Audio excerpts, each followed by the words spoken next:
ऐसा है जी, नरेंद्र मोदी जी ने चुनाव आयोग को बचाने के लिए देश के 272 रिटायर्ड जज, रिटायर्ड आईएएस अफसर, रिटायर्ड आईपीएस अफसर, ऐसे लोगों के दस्तखत कराए जो खुद भाजपा में मेंबर हैं, जो आरएसएस से जुड़े हुए हैं और जिन पर भ्रष्टाचार के आरोप है, जिनके घर पे करोड़ रुपए मिले हैं, वो सब चुनाव आयोग का पक्ष ले रहे हैं। वो चुनाव आयोग जो कि पूरा बेईमानी पर उतरा हुआ है। मोदी जी, इन सब बातों से आप अपने को आपको अलग रखो। एक ही बात मैं आपसे कहता हूं, इस देश में लोकतंत्र बचाने का आज समय आ गया है। इस देश में संविधान बचाने का अब समय आ गया है।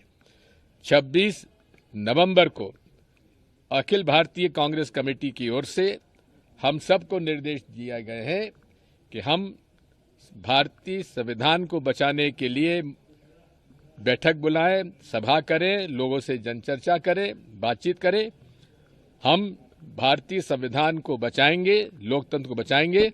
और विशेषकर मेरे सभी युवा साथियों में, जेन जी आजकल कहते हैं उसे, जितने छात्र हैं, जितने युवा हैं, जिनके सामने भविष्य है, हमारा तो हो गया, हमने तो लोकतंत्र खूब भोग लिया, लोकतंत्र में खूब हमको इज्जत भी मिली, वोटर को पूरा अधिकार मिला, लेकिन आज एसआईआर के माध्यम से ये लोगों का वोट छीन रहे हैं और ये वोट छीनकर इस देश के लोगों की नागरिकता भी छीन रहे हैं, क्योंकि दूसरा कदम होगा नागरिकता छीनने का। इसलिए इस देश में अगर नागरिकता छिन गई और वोट उनके मन से वोटर लिस्ट बन गई तो फिर लोकतंत्र बचेगा कहाँ? सर, मौलाना अरशद मदनी जिस तरह से बात की, तो क्या जिस तरह से नेपाल में हुआ था उस तरह से यहाँ आक्रामक होगा जैन जी? ये तो आप उस जैन जी से पूछो, मैं तो जैन ए हूँ। सर, अरशद मदनी मौलाना ने कहा है कि लंदन में, न्यूयॉर्क में, अरे तुमको सुनना है तो जोरान ममदानी को सुनो, क्या ट्रंप को उसने छकाया है। इसके अलावा उत्तर प्रदेश, अरे उतनी हिम्मत तो दिखा दो प्राइम मिनिस्टर मोदी जी, जिसने साहसिक रूप से कहा है कि हाँ मैंने आपको फासिस्ट कहा है और आपके सामने कह रहा हूँ, और ट्रंप ने कहा हाँ भाई ठीक तुमने कहा है। ये हिम्मत होती है।